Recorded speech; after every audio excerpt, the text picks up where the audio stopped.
Seoul की सुबह हमेशा की तरह तेज थी, पर जिन्हू के घर में एक अनकहा सन्नाटा पसरा था।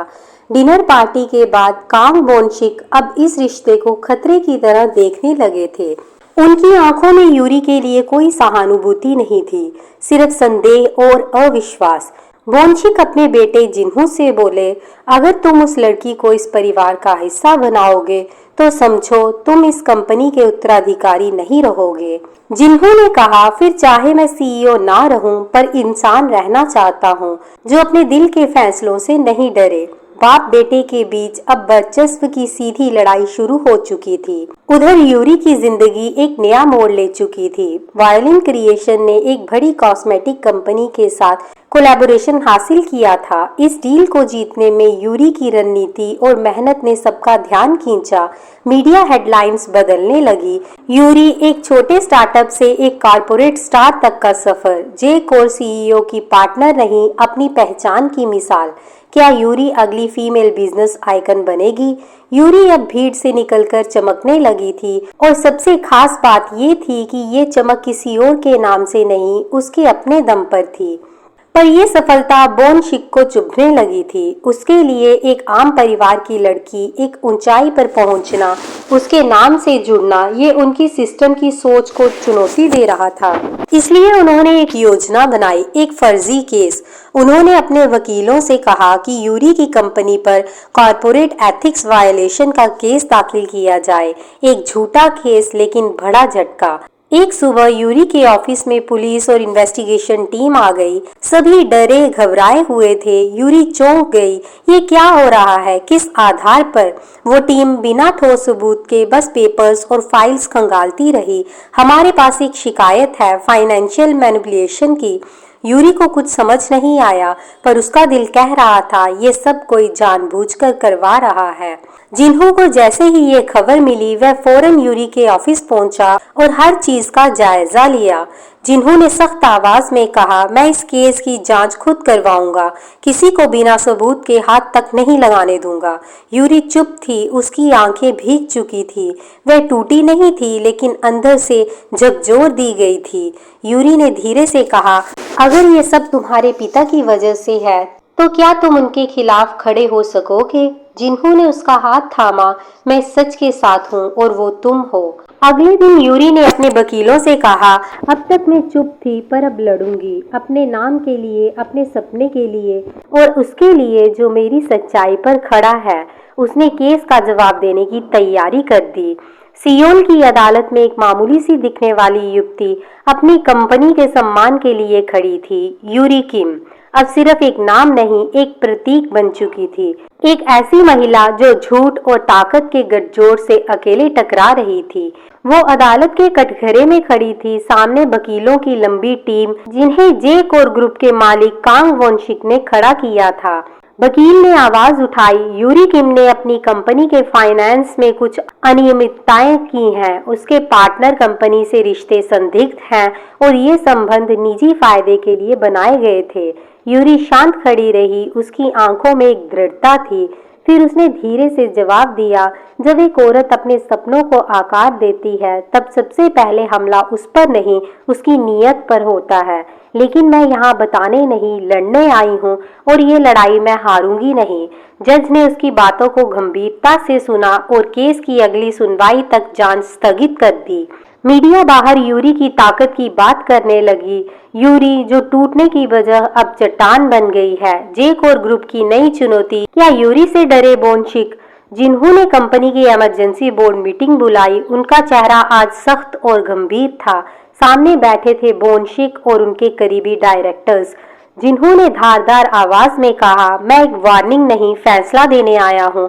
अगर किसी ने निजी दुश्मनी की वजह से इस कंपनी के नाम का दुरुपयोग किया तो मैं कानूनी कार्रवाई करूंगा, चाहे वह कोई भी हो। बोनशिक मुस्कुराए, जो अपने बेटे की ये बगावत देख तिलमिला उठे थे। तुम उस लड़की के लिए मुझसे भिड़ रहे हो जो हमारे नाम के लायक भी नहीं, उन्होंने कहा। जिन्हू की आंखों में आग जल उठी। जिन्हू ने कहा, तो फिर इस नाम की लाज मैं नहीं, यूरी रखेगी। पूरा बोर्ड सन्न था। जिन्हू जब यूरी की केस फाइल की जांच करवा रहा था, उसे एक चौंकाने वाला पेपर मिला, एक पुराना डॉक्यूमेंट, एक प्रोजेक्ट जिसे बोनशिक ने 10 साल पहले अचानक बंद कर दिया था।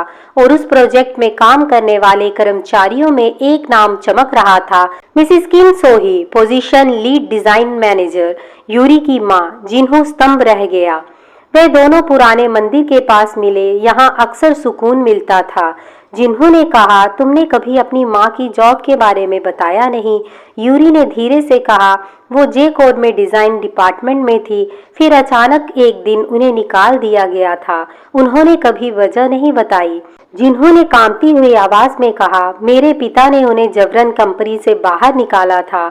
उन्होंने कुछ डिजाइन्स चुराने का झूठा इल्जाम लगाया था। यूरी चुप हो गई। उसकी आंखों में अब आंसू नहीं थे, सिर्फ एक सूनापन था। अब यूरी की लड़ाई सिर्फ बिजनेस की नहीं रही, अब ये उसके परिवार की इज्जत, उसकी माँ की सच्चाई और उसके आत्मसम्मान की जंग थी। और इस बार वो पीछे नहीं हटेगी। सियोल के मीडिया चैनल्स पर सुबह एक ही खबर थी, यूरी किम का अतीत आया सामने। एक वेट्रेस से सीईओ बनने तक की दास्तां या कुछ और। क्या यूरी किम अपने रिश्तों का इस्तेमाल करके सफल हुई? टीवी, वेबसाइट, सोशल मीडिया, हर जगह यूरी की पुरानी तस्वीरें और कहानियां लीक हो चुकी थी। कॉफी शॉप की पुरानी CCTV footage, college drop outs के पेपर और कई ऐसी बातें जो उसने कभी बताई ही नहीं थी। पर इन सब में सबसे दर्दनाक था उसकी मां पर लगाया गया पुराना इल्जाम, जो अब फिर से ताज़ा किया जा रहा था। अपने ऑफिस के कैबिन में यूरी अकेली बैठी थी। खिड़की से बाहर शहर अपनी रफ्तार में था, पर उसके लिए ये सब कुछ थम चुका था।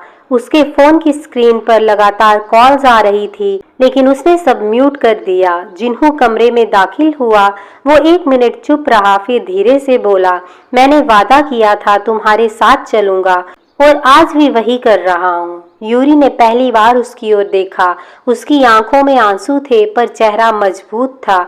मैं डरती नहीं, अब बस थक गई हूँ, बार बार सफाई देते हुए। जिन्होंने उसका हाथ थामा, तो अब सफाई नहीं, कहानी लिखो, तुम्हारी सच्ची कहानी। अगले दिन यूरी ने एक प्रेस कॉन्फ्रेंस बुलाई। चारों ओर मीडिया खचाखच भरा था।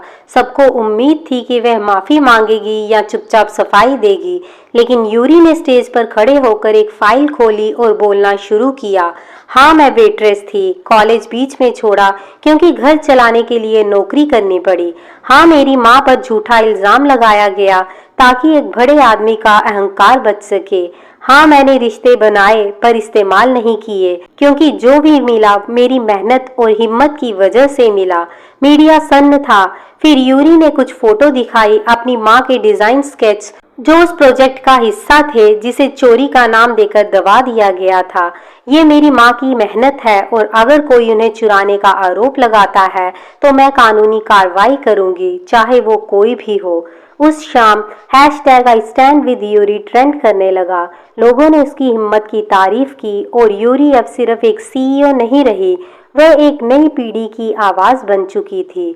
अपने ऑफिस में बैठकर बोनशिक ने टीवी बंद किया। अब बहुत हो गया, इस लड़की ने हमें शर्मिंदा कर दिया है। उन्होंने एक कॉल किया, जिन्हों को कंपनी के उत्तराधिकार से हटाने का बोर्ड तैयार करो। अब वह मेरा बेटा नहीं, सिर्फ एक खतरा है। जिन्हों और यूरी एक छोटी सी छत पर बैठे थे, जहां वो अक्सर पुराने दिनों में मिला करते थे। चुप्पी के बीच यूरी बोली, अगर तुम्हें अपना सब कुछ छोड़ना पड़े तो क्या तुम अब भी मेरे साथ रहोगे? जिन्हों ने उसकी ओर देखा, उसकी हथेलियां थामी। मैं सब कुछ छोड़ सकता हूँ, पर तुम्हें नहीं।